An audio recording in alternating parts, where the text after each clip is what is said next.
السلام عليكم ورحمة الله، أهلا وسهلا فيكم على قناة وي سمارت. اليوم موضوعنا عن كيفية عمل إعادة ضبط مصنع لأجهزة شيلي. في بعض الحالات بنفقد القدرة على الاتصال بأجهزة شيلي بسبب خطأ ما من أحد هاي الأخطاء، خطأ في باسورد الواي فاي.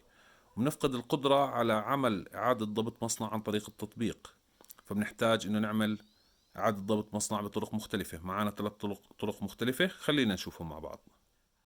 الطريقة الأولى، راح نقطع المصدر اللي بغذي شيلي بالتيار الكهربائي ونرجع المصدر ونعمل فليب للسويتش 5 مرات متتالية في أقل من دقيقة.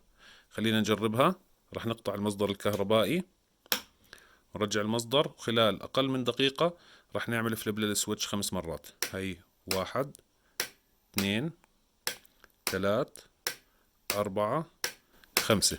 راح نسمع الريلي بيعمل فاست كليكينج، وهذا بدل انه الريست للفاكتوري سيتنج تم بنجاح. الطريقة الثانية، نفترض انه شيلي راكبة على بلج على الحائط وما عندنا سويتش نقدر نعمل لها ريست عن طريقه، فراح نضطر انه نعملها ريست عن طريق قطع الكهرباء عن شيلي 5 مرات.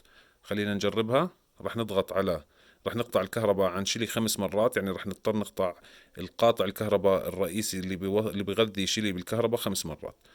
1 2 3 4 5.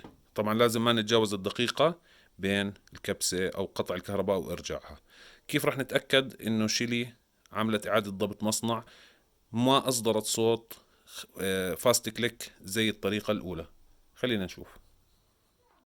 عشان نتأكد راح نفتح على الواي فاي، نعمل بحث على شبكات الواي فاي المتوفرة. شيلي راح تبين معانا، لأنها هي لما نعملها إعادة ضبط مصنع راح ترجع تفتح الأكسس بوينت وراح ترجع تبث هي إشارة الواي فاي الخاصة فيها، فراح تبين معانا زي ما احنا شايفين هون خلال أقل من دقيقة أو خلال أقل من دقيقتين راح تكون مبينة. فإذا بينت معانا معناته احنا زبط معانا الفاكتوري ريست.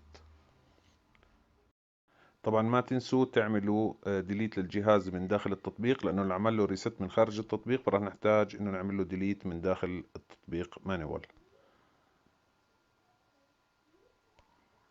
وآخر طريقة معنا لليوم هي عن طريق الريست بتن اللي موجود على أغلب أجهزة شيلي.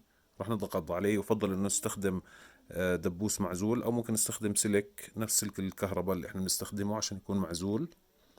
راح نضغط لمدة 10 ثواني على الزر الموجود خلف أجهزة شيلي. بعض الأجهزة موجود أمام الجهاز لمدة 10 ثواني الجهاز هيك جاهز وعمل ريست. وطبعا ممكن نتأكد عن طريق شبكة الواي فاي زي ما عملنا في الطريقة رقم 2. طبعا الطريقة الأولى تصلح معنا فقط على 3 أجهزة من أجهزة شيلي، اللي هي شيلي 1 شيلي بي ام شيلي 2.5. الطريقة الثانية تصلح معنا على جميع أجهزة شيلي بما فيها الشيلي اي ام والدمر والار جي بي دبليو 2 والشيلي بلاج. الشيلي بلاج طبعا راح تكون طريقته نفس الشيء، راح نحطه احنا في الكهرباء ونشيله من الكهرباء، راح نحطه ونشيله من الكهرباء 5 مرات. والطريقة الأخيرة تصلح على جميع أجهزة شيلي بدون البلاج والبلاج اس وشيلي 1. الإصدار الحديث من شيلي 1 راح يكون فيه كبسة ريست نفس اللي موجودة خلف شيلي 2.5. هذا الفيديو طبعا احنا عملناه بناء على سؤال من أحد متابعينا اليوم سألنا، واليوم نعمل الفيديو.